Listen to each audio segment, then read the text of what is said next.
को क्रॉस करने में लग जाओ तो आपको हमेशा मुंह की खानी पड़ती है। पाकिस्तान का सबसे बड़ा मेन इशू कि हमने 10 मिलियन नहीं होने देने, हम 10 मिलियन अचीव नहीं करने देंगे। पहले हमारी कोशिश थी कि हम 9 मिलियन होने दें, हमने बहुत बार एक्सपोज किया, बहुत बार सब्सक्राइबर्स हुए, लेकिन फिर बात भी आ गया कि जब खुदा के काम में आप काम के साथ हो ना, जिस काम को अल्लाह ने टिक लगाया हो और आप उसको क्रॉस करने में लग जाओ तो आपको हमेशा मुंह की खानी पड़ती है। डाउन्स, फॉल्स, राइज, हर चीज आपके सामने है। क्या लगता है कोई इंसान किसी की तरक्की रोक सकता है? कोई इंसान किसी को जलील कर सकता है? या कोई इंसान किसी को इज्जत दे सकता है? नहीं।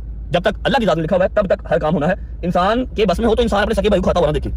आग लगी है बस्ती में, रजब अपनी मस्ती में, भाड़ में जाओ तुम, तुम्हारा बेटा, तुम्हारी तलाक, तुम्हारी शादी, मेरे 10 मिलियन होने से कोई नहीं रोक सकता। रजब भट्ट ने ईमान को लाइव के बाद दिया है करारा जवाब, और जवाब में सिर्फ रजब को अपने चैनल की बड़ी थी कि लोग जो है वो साजिशें कर रहे हैं मेरे चैनल को बर्बाद करने के लिए, जिसे अल्लाह इज़्ज़त दे उसे कौन रोक सकता है। रजब भट्ट के नज़दीक 10 मिलियन हो जाना इज़्ज़त होती है।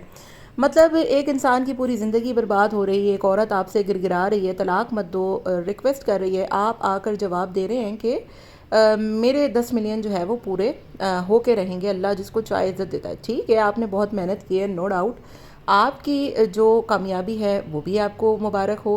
किसी ने नहीं कहा, कल रात भी ईमान ने आकर किसी को ये नहीं कहा कि आपको अनसब्सक्राइब करे, कोई ऐसी बात नहीं कही, बल्कि उसकी लाइफ का मकसद सिर्फ यही था कि वो अपना घर बचाना चाह रही है। जहाँ तक मैंने महसूस किया, मुझे भी लगा था कि वो आके कॉल लीक करेगी, ऑडियो लीक करेगी, हालांकि ऑन पीछे से उसको बोलता रहा, पिंच करता रहा, बार बार म्यूट हो रहा था, लेकिन वो अपनी बात पर डटी हुई थी।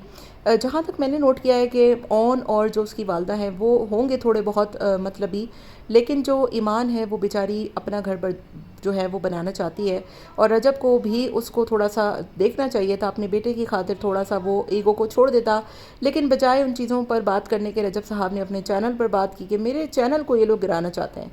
कल भी जैसे ईमान ने पोस्ट लगाई कि मैं लाइव आऊँगी, रजब साहब ने उस पर जवाब दिया कि हाँ हाँ आ जाओ, एक दफ़ा आ जाओ, मेरे दोबारा 9 मिलियन कम कर दो। मतलब एक बंदे के जहन पर सिर्फ मिलियन सवार है, एक बंदे के जहन पर सिर्फ यूट्यूब सवार है, उसके अलावा वो कुछ सोचता ही नहीं है।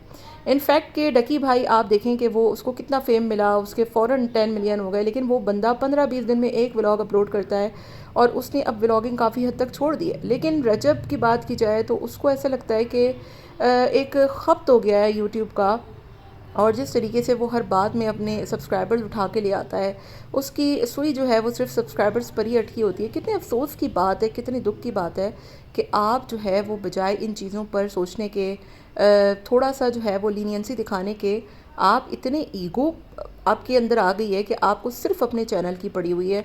और जो आपने आज जवाब दिया है तो उससे साफ ज़ाहिर हो रहा था कि भाड़ में जाए सारे रिश्ते, मुझे सिर्फ अपना चैनल अजीज़ है, और मेरे चैनल के लिए मैं किसी भी रिश्ते को छोड़ भी सकता हूँ और तोड़ भी सकता हूँ, और भाड़ में गई दुनिया, मेरे जो 10 हैं वो तो पूरे होके रहेंगे। तो मेरा नहीं ख्याल कि किसी भी चीज़ को लेके, दुनियावी चीज़ को लेके इंसान को जो है वो इतना गुरूर होना चाहिए, क्योंकि जिसने 10 मिलियन दिए हैं वो ले भी सकता है। और ईमान और ऑन तो क्या ही छोड़ें, मतलब जो आपने कहा ना कि जिसको जितनी इज़्ज़त मिलनी है वो मिलनी है, तो जिसको जितनी ज़िल्लत मिलनी है वो भी मिलनी है। अल्लाह की ज़ात पे कभी आपको इतना जो है वो नहीं करना चाहिए कि आपको जो मिला हुआ है, आपकी जो है वो करम नवाजियाँ हैं उसकी, तो ये मत भूलें कि जब आपके साथ बुरा भी हो सकता है ना, तो फिर आप दूसरों के साथ बुरा करेंगे तो आपके साथ बुरा भी हो सकता है।